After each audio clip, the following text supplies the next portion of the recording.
Good morning, students. In this lecture, we will do chapter number 4, Organization of Data.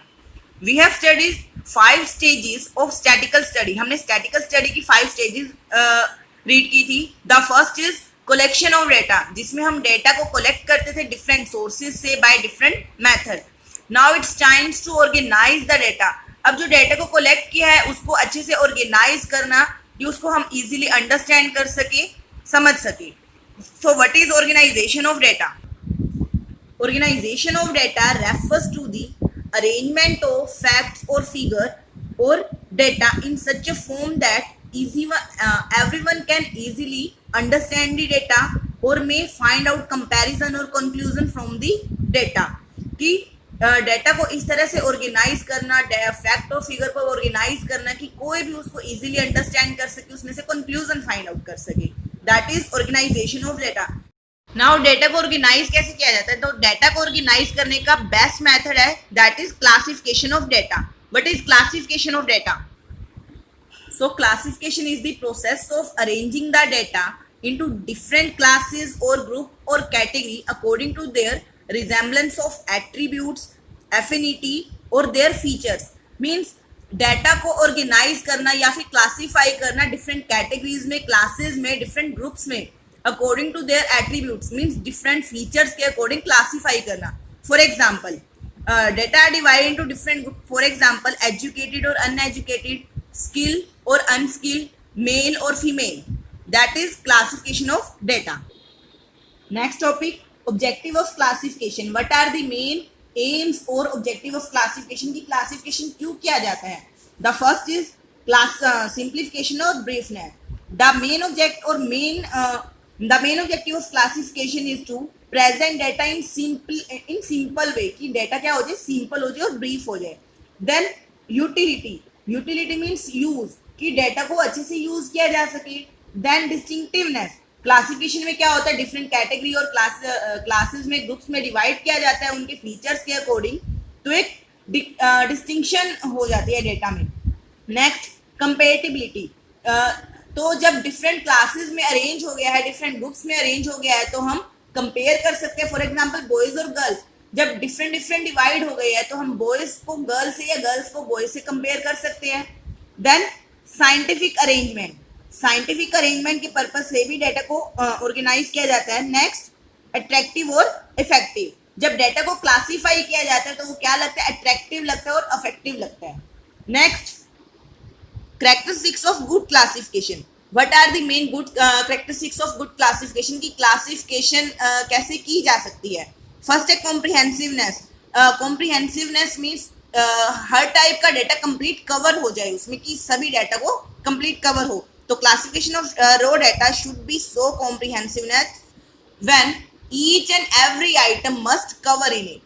Then clarity. जो भी हमने data को classify किया है तो उसमें क्लैरिटी होनी चाहिए. फॉर एग्जांपल हमने पॉपुलेशन को डिवाइड किया है मेल में, फीमेल में. देन मेल फीमेल से लिटरेट और इलिटरेट में. देन स्किल्ड और देन लिटरेट को भी स्किल्ड और अनस्किल्ड में कर दिया. सिमिलर इलिटरेट को भी स्किल्ड और अनस्किल्ड में कर दिया. सो क्लैरिटी होनी चाहिए डेटा की. Then homogeneity. All data must be homogeneous. ये ना हो कि हमने डेटा लिया है, किसी की तो हाइट ले ली हमने लेकिन किसी का वेट ले लिया, और हाइट और वेट में तो कंपैरिजन नहीं कर सकते. तो अच्छे कंपैरिजन के लिए, गुड कंपैरिजन के लिए डेटा क्या होना चाहिए, होमोजीनियस. या तो दोनों की हाइट और वेट दोनों ही ले ले, या फिर अगर एक फीचर ले तो दोनों एक फीचर सिमिलर होना चाहिए सबका. Then stability. The composition of data must be the stable with the objective of statics. Mean जिस हमने ऑब्जेक्टिव के लिए डेटा को कलेक्ट किया है वो उसी पर्पज से उसकी क्लासिफिकेशन करनी चाहिए. Next important topic of classification is basis of classification. What are the main basis of classification, or on which basis we can classify the data? So data can be classified on the basis of on the basis of 4 ways. First, geographical classification, chronological classification, qualitative और quantitative. Qualitative में क्या है, quality के base पे, quality के base पे simple और manifold. Quantitative means जहाँ न्यूमेरिकल क्लासिफिकेशन हो सके. क्रोनोलॉजिकल मीन्स टाइम से रिलेटेड, और जियोग्राफिकल मीन्स लोकेशन से related. So first is geographical और स्पैटियल क्लासिफिकेशन. कहीं पे आपको स्पैटियल भी दिख सकता है वर्ड, तो स्पैटियल से कंफ्यूज होने की नीड नहीं है. Spatial means geographical. It means to classify the data on the basis of locational differences. Location के बेस पे डेटा को क्लासिफाई करना डिफरेंट कैटेगरीज में. For example population of different states are given. तो फॉर पंजाब की population given है, हरियाणा की population given है, यूपी की पॉपुलेशन गिवन है. तो हम इसके अकॉर्डिंग किसी भी ग्राफ पे या टेबल में हम ड्रॉ कर सकते हैं, टेबल में शो कर सकते हैं. Next, chronological classification. Chronological classification means to classify the data on the basis of time. For example, population देखें तो अगर 2019 population was 130 crore, then population in 2020 1,35 crore, then population in 2021 130 crore, then means to classify the data on the basis of time. Next है qualitative classification. So qualitative classification means to classify the data on the basis of quality or characteristics. Means quality और characteristics के base पे data को classify करना. For example skilled और unskilled, male female, literate और illiterate. अब quality में भी टू कैटेगरीज है. First simple classification, then manifold classification. In simple classification, data is classified on the basis of only one category. कि only one category के base पे data को classify किया जाता है. कि सिर्फ हम only one category ले सकते हैं. वो one category कोई भी हो सकती है, male female, literate illiterate, skilled और unskilled. But in manifold classification data is classified on the basis of more than one category, जहाँ एक से ज़्यादा कैटेगरी को इंक्लूड किया जाता है. फॉर एग्जाम्पल मेल फीमेल भी ले लिया, लिटरेट और इलिटरेट भी ले लिया, कंसीडर कर लिया, स्किल्ड और अनस्किल्ड भी कंसीडर कर लिया. Like this classification of factory worker in manifold qualitative classification. कि एक फैक्ट्री वर्कर्स को मैनिफोल्ड कैटेगरीज में डिवाइड किया गया है. स्किल्ड और अनस्किल्ड, स्किल में फिर लिटरेट और इलिटरेट, फिर उसमें रूरल और अर्बन. सिमिलर लिटरेट में भी रूरल और अर्बन, देन अनस्किल्ड में भी लिटरेट और इलिटरेट को कवर किया, देन लिटरेट में भी rural urban. That is manifold classification cover under qualitative classification. Next, quantitative और numerical classification. Quantitative means quantity data जहां न्यूमेरिकल फॉर्म में हो. सो इन क्वांटिटेटिव और numerical classification data is classified in numerical form और in numbers. For example profit of a company in 2019 was 35 lakh, but in 2020 it was 40 lakh. And और एक estimate के according estimate लगाया गया, तो इन 2021 it may be 45 crore. तो हो सकता है एक एस्टिमेट जहाँ पे डाटा को न्यूमेरिकल फॉर्म में प्रेजेंट किया गया हो. दैट इज क्वालिटेटिव और numerical classification. These are the different basis of classification of data. Next topic is raw data. What is raw data? A mass of data in its crude form, that is raw data. Means a data which is not in a use.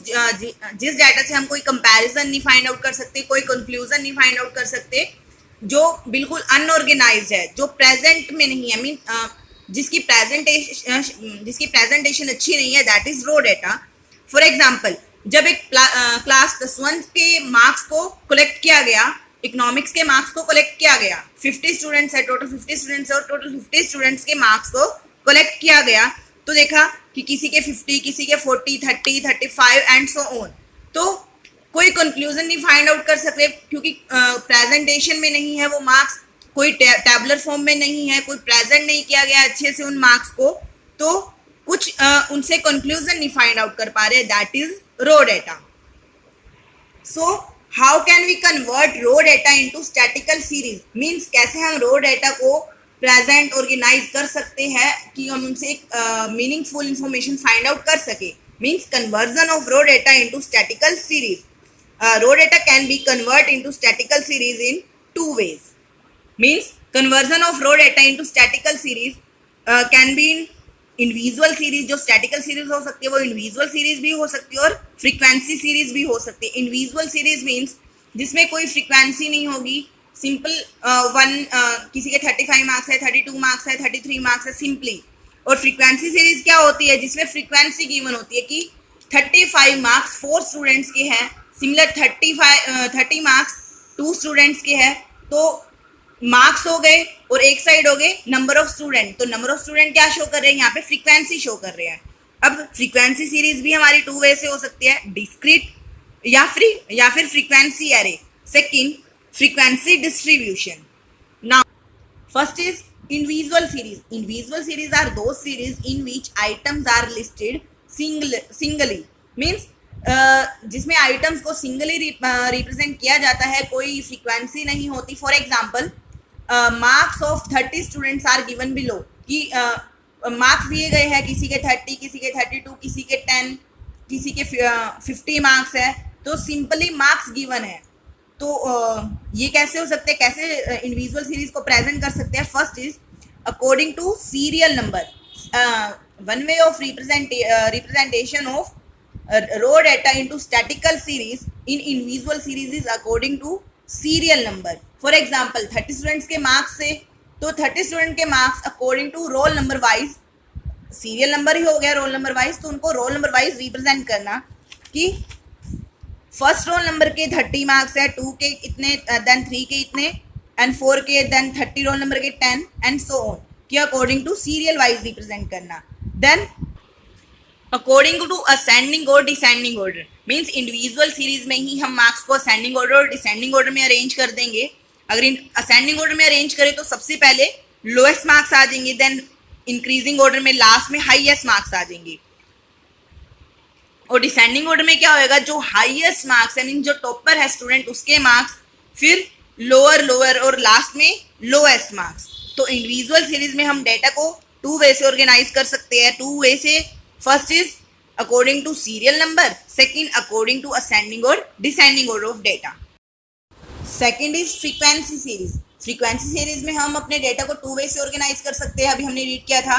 First is discrete series, then second in frequency distribution और continuous series. Means अब कुछ terms है, इन दो series को understand करने से पहले कुछ टर्म्स है जो हमें पता होना चाहिए।